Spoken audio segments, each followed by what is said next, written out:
ಅರೆ ಕಡಿಮೆ ಹಾಕು ಆದ್ರೆ ಅಸಲಿ ಹಾಕು. MDH ಕಾಶ್ಮೀರಿ ಕೆಂಪು ಮೆಣಸಿನ ಪೌಡರ್. ಇನ್ನು ಬೆಂಗಳೂರಿನಲ್ಲಿ ಬೀದಿ ನಾಯಿಗಳ ನಿಯಂತ್ರಣಕ್ಕೆ ಪ್ಲಾನ್. ಸಿಲಿಕಾನ್ ಸಿಟಿ ಶಾಲಾ ಕಾಲೇಜುಗಳಿಗೆ ಹೊಸ ಟಾಸ್ಕ್. ಬೀದಿ ನಾಯಿಗಳ ಬಗ್ಗೆ ಮಾಹಿತಿ ನೀಡುವಂತೆ ನೋಟಿಸ್. ಶಿಕ್ಷಣ ಸಂಸ್ಥೆಗಳಿಗೆ ರಾಜ್ಯ ಸರ್ಕಾರದಿಂದ ನೋಟಿಸ್ ಅನ್ನು ಹೊರಡಿಸಲಾಗಿದೆ. ಶಾಲಾ ಕಾಲೇಜುಗಳಿಗೆ ಹೊಸ ಟಾಸ್ಕ್ ಅನ್ನು ನೀಡಲಾಗಿದೆ. ಬೀದಿ ನಾಯಿಗಳ ಬಗ್ಗೆ ಮಾಹಿತಿ ಕೊಡುವಂತೆ ಈಗ ನೋಟಿಸ್ ಕೊಟ್ಟಿದ್ದಾರೆ. ಶಿಕ್ಷಣ ಸಂಸ್ಥೆಗಳಿಗೆ ರಾಜ್ಯ ಸರ್ಕಾರ ನೋಟಿಸ್ ಅನ್ನು ಹೊರಡಿಸಿರೋದು.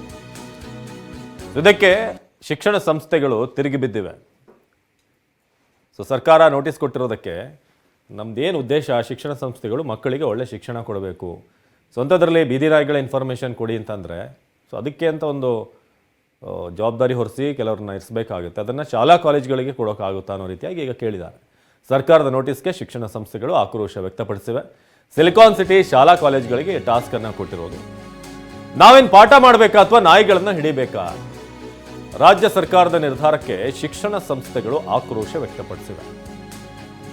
ಬೀದಿ ನಾಯಿಗಳ ಸಂಖ್ಯೆಯನ್ನ ಕೊಡಬೇಕು ಅಂತ ಹೇಳಿದ್ದಾರೆ.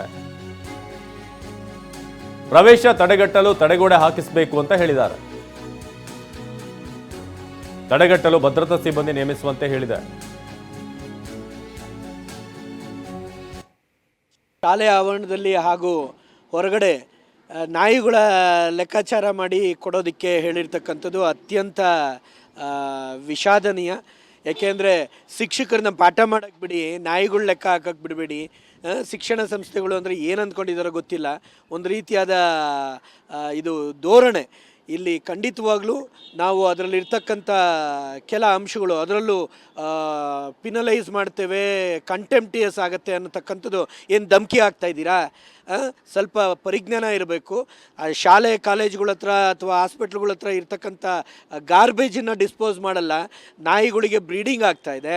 ಅಂಥದ್ರ ಬಗ್ಗೆ ಎಚ್ಚೆತ್ಕೊಬೇಕಾಗಿರ್ತಕ್ಕಂಥ ಸಂಬಂಧಪಟ್ಟ ಇಲಾಖೆಗಳು ಎಷ್ಟು ಸರಿ ಇದು ಶಿಕ್ಷಣ ಸಂಸ್ಥೆಗಳಿಗೆ ನೀವು ಆದೇಶವನ್ನು ಮಾಡಿ ನಾಯಿಗಳನ್ನ ಲೆಕ್ಕ ಕೊಡಿ ಅಂತಕ್ಕಂಥದ್ದು ಅನ್ನೋದು ಪ್ರಶ್ನೆ ಆಗುತ್ತೆ. ಹಾಗಾಗಿ ಎಲ್ಲರೂ ಅಸಮಾಧಾನಗೊಂಡಿದ್ದಾರೆ. ಅದರಿಂದ ನಾವು ಇದನ್ನು ಆಕ್ಷೇಪಿಸ್ತೀವಿ. ಯಾವುದೇ ಕಾರಣಕ್ಕೂ ನೀವು ಈ ಥರ ಧಮಕಿ ಹಾಕೋದು ಒಪ್ಪುವಂಥದ್ದಲ್ಲ. ಬರೀ ನಾಯಿ ಅಷ್ಟೇ ಕಂಟ್ರೋಲ್ ಮಾಡಿದ್ರೆ ಎಲ್ಲವನ್ನೂ ಕಂಟ್ರೋಲ್ ಮಾಡೋ ಪ್ರಯತ್ನಗಳನ್ನು ಅಂದರೆ ನಮ್ಮ ಹತ್ರ ಕೆಲಸ ಮಾಡ್ಸೋಕೆ ಹೊರಟಿದ್ದಾರೆ. ನಾವೀಗ ಮಕ್ಕಳಿಗೆ ಪಾಠವನ್ನು ಮಾಡುವಂಥದ್ದು ಮತ್ತು ಅವರ ಶೈಕ್ಷಣಿಕ ಬದುಕನ್ನು ರೂಪಿಸೋದ್ರ ಕಡೆ ನಮ್ಮ ಗಮನ ಹೆಚ್ಚಾಗಿರುತ್ತೆ. ಸೊ ಈಗ ಬೀದಿ ನಾಯಿನ ಅಥವಾ ನಮ್ಮ ಶಾಲೆ ಒಳಗೆ ಬರುವಂಥ ನಾಯಿಗಳನ್ನೆಲ್ಲ ನಾವು ಅವ್ರಿಗೆ ಹಿಡಿದು ಕೊಡೋವಂಥದ್ದು, ಮಾಹಿತಿ ಕೊಡೋವಂಥ ಕೆಲಸಗಳನ್ನು ಮಾಡೋದಕ್ಕೆ ನಾವು ಅದಕ್ಕೆ ಸೂಕ್ತ ಆಗೋದಿಲ್ಲ. ಇದು ಭಾಳ ಹಾಸ್ಯಾಸ್ಪದ ಆಗುತ್ತೆ ಮತ್ತು ಅವರು ಬೇಜವಾಬ್ದಾರಿ ಅಂತ ಹೇಳೋಕ್ಕೆ ಆಗುತ್ತೆ. ಇದನ್ನು ನಾನು ಖಂಡಿತವಾಗೂ ನಾವು ಖಂಡಿಸ್ತೀವಿ ಅದನ್ನು. ಸೊ ಅಂತಹ ಕೆಲಸಗಳನ್ನು ನಮ್ಮಿಂದ ಮಾಡಿಸೋದಕ್ಕೆ ಆಗೋದಿಲ್ಲ, ಯಾಕಂದ್ರೆ ನಮ್ಮ ಕೆಲಸನೇ ಬೇರೆ ಇರುತ್ತೆ. ಸೊ ಹಾಗಾಗಿ BBMP ಅಧಿಕಾರಿಗಳು ಅದಕ್ಕೆ ಸಂಬಂಧಪಟ್ಟಂಥ ಇಲಾಖೆಯವರು ಅದ್ರ ಬಗ್ಗೆ ಮಾಹಿತಿ ತಗೊಳ್ಳೋವಂಥದ್ದಾಗಲಿ ಅವನ್ನ ನಿಯಂತ್ರಿಸುವಂತಹ ಕ್ರಮಗಳನ್ನು ಜರುಗಿಸೋದ್ರ ಕಡೆ ಗಮನ ಕೊಡಬೇಕು. ಅದನ್ನು ಶಾಲೆಗಳು. ನಮ್ಮ ಪ್ರತಿನಿಧಿ ವಿನಯ್ ಈ ಬಗ್ಗೆ ಹೆಚ್ಚಿನ ಮಾಹಿತಿಯನ್ನು ಕೊಡ್ತಾರೆ. ವಿನಯ್, ಇದೀಗ ಶಿಕ್ಷಣ ಸಂಸ್ಥೆಗಳು ಈ ನಾಯಿಗಳ ಲೆಕ್ಕಾಚಾರ ಅದರ ಬಗ್ಗೆ ಕೂಡ ಇನ್ವಾಲ್ವ್ ಆಗಬೇಕು ಅಂತ ಈಗ ಸೂಚನೆ ಕೊಟ್ಟಿದ್ದಾರೆ. ಏನಿದು ಕಾನ್ಸೆಪ್ಟ್? ಯಾವ ಲೆಕ್ಕಾಚಾರದಲ್ಲಿ ಈ ಥರ ಒಂದು ಯೋಚನೆ ಮಾಡಿದ್ದಾರೆ? ಸದ್ಯಕ್ಕೆ ಶಿಕ್ಷಣ ಸಂಸ್ಥೆಗಳು ಕೂಡ ಈಗ ಮಾತನಾಡ್ತಿದ್ರು ಅದಕ್ಕೆ ಸಂಬಂಧಪಟ್ಟಂಥವ್ರು. ಸೊ ಏನಾಗ್ತಿದೆ ವಿಚಾರಕ್ಕೆ ಸಂಬಂಧಪಟ್ಟ ಹಾಗೆ ಏನು ಸೂಚನೆ ಬಂದಿದೆ ಅಂತ? ಅವಿನಾಶ್, ಮೊದಲನೇದಾಗಿ ಸುಪ್ರೀಂ ಕೋರ್ಟ್ ದೇಶಾದ್ಯಂತ ಬೀದಿ ನಾಯಿಗಳ ವಿಚಾರಕ್ಕೆ ಸಂಬಂಧಪಟ್ಟಂತೆ ಎಲ್ಲ ರಾಜ್ಯಗಳಿಗೂ ಸೂಚನೆ ಕೊಟ್ಟಿತ್ತು. ರಾಜ್ಯ ಸರ್ಕಾರ ವಿವರವನ್ನು ಕೊಟ್ಟಿರಲಿಲ್ಲ, ಚೀಮಾರಿ ಹಾಕಿತ್ತು. ಇದಾದ ಬಳಿಕ ರಾಜ್ಯ ಸರ್ಕಾರ ಎಚ್ಚೆತ್ತುಕೊಂಡಿತ್ತು. ಪ್ರಮುಖವಾಗಿ ಬೀದಿ ನಾಯಿಗಳ ನಿಯಂತ್ರಣಕ್ಕೆ ಸಮಗ್ರವಾದಂಥ ಪ್ಲಾನ್ಗಳನ್ನು ರೂಪಿಸಿತ್ತು. ಅದರಲ್ಲೂ ಪ್ರಮುಖವಾಗಿ ಸುಪ್ರೀಂ ಕೋರ್ಟ್ ಬೀದಿ ನಾಯಿಗಳ ನಿಯಂತ್ರಣಕ್ಕೆ ಕೆಲವು ಸೂಚನೆಗಳು ಕೊಟ್ಟಿತ್ತು. ಈ ಸೂಚನೆಗಳನ್ನು ಪಾಲಿಸುವಂಥದ್ದು ಮತ್ತು ಅನುಷ್ಠಾನ ಮಾಡುವಂಥಲ್ಲಿ ರಾಜ್ಯ ಸರ್ಕಾರ ಕೆಲವೊಂದಿಷ್ಟು ಎಡವಟ್ಟುಗಳನ್ನು ಮಾಡಿದೆ. ಅದರಲ್ಲೂ ಪ್ರಮುಖವಾಗಿ ಶಿಕ್ಷಣ ಸಂಸ್ಥೆ ಮಾಡಿರುವಂತಹ ಸಂಸ್ಥೆಗಳಿಗೆ ನೀಡಿರುವಂತಹ ನೋಟಿಸ್ ವಿಚಾರ. ಇದರಲ್ಲಿ 2 ನೋಟಿಸ್ಗಳಿದೆ. ಒಂದು ಸಾರ್ವಜನಿಕ ಶಿಕ್ಷಣ ಇಲಾಖೆ ನೀಡಿರುವಂಥದ್ದು, ಮತ್ತೊಂದು GBA ನಿಂದ ನೀಡಿರುವಂತಹ ನೋಟಿಸ್ಗಳು. ಸದ್ಯ ಸಾರ್ವಜನಿಕ ಶಿಕ್ಷಣ ಇಲಾಖೆ ಒಂದಿಷ್ಟು ಮಾರ್ಗಸೂಚಿಗಳನ್ನು ಶಿಕ್ಷಣ ಸಂಸ್ಥೆಗಳಿಗೆ ಮತ್ತು ಶಾಲಾ ಕಾಲೇಜುಗಳಿಗೆ ನೀಡಿದೆ. ಅದರಲ್ಲಿ ಪ್ರಮುಖವಾಗಿ ಬೀದಿ ನಾಯಿಗಳನ್ನು ನಿಯಂತ್ರಣಕ್ಕೆ ಸಂಬಂಧಪಟ್ಟಂತೆ ಶಾಲಾ ಆವರಣದಲ್ಲಿರುವಂತಹ ನಾಯಿಗಳನ್ನು ಲೆಕ್ಕ ಕೊಡಿ, ಜೊತೆಗೆ ಎಷ್ಟು ನಾಯಿಗಳು ತಮ್ಮ ವ್ಯಾಪ್ತಿಯಲ್ಲಿದೆ, ಯಾವ್ಯಾವ ನಾಯಿಗಳು ತಮ್ಮ ಕ್ಯಾಂಪಸ್ಗಳು ಅಂದರೆ ಶಾಲಾ ಆವರಣಕ್ಕೆ ಬರುತ್ತೆ, ಆ ನಾಯಿಗಳನ್ನು ಮಾಹಿತಿಯನ್ನು ಕೊಡೋದ್ರ ಜೊತೆಗೆ ನಾಯಿಗಳನ್ನು ಹೊರಗೆ ಹಾಕಬೇಕು, ಜೊತೆಗೆ ನಾಯಿ ನಾಯಿಗಳು ಸಮಗ್ರವಾಗಿ ಹೊರಗೆ ಹೋದ ನಂತರ ನಾಯಿಗಳು ಶಾಲೆ ಆವರಣಕ್ಕೆ ಬರದಿರೋ ಹಾಗೆ ಕಾಂಪೌಂಡ್ಗಳನ್ನು ನಿರ್ಮಾಣ ಮಾಡಬೇಕು, ಸ್ವಚ್ಛತೆಗಳನ್ನು ಕಾಪಾಡಿಕೊಳ್ಬೇಕು, ಇದಕ್ಕೆ ಒಬ್ಬ ನೋಡಲ್ ಅಧಿಕಾರಿಯನ್ನ ನೇಮಿಸಿ ಮಾಹಿತಿಯನ್ನು ಕೊಡಬೇಕು ಅನ್ನೋಂತಹ ಟಾಸ್ಕ್ ಅನ್ನ ಶಿಕ್ಷಕರಿಗೆ ಕೊಟ್ಟಿದ್ದಾರೆ. ಇದು ಶಿಕ್ಷಕರ ಪಾಲಿಗೆ ದೊಡ್ಡ ಮಟ್ಟದಲ್ಲಿ ಆಕ್ರೋಶ ಕಾರಣ ಆಗಿದೆ.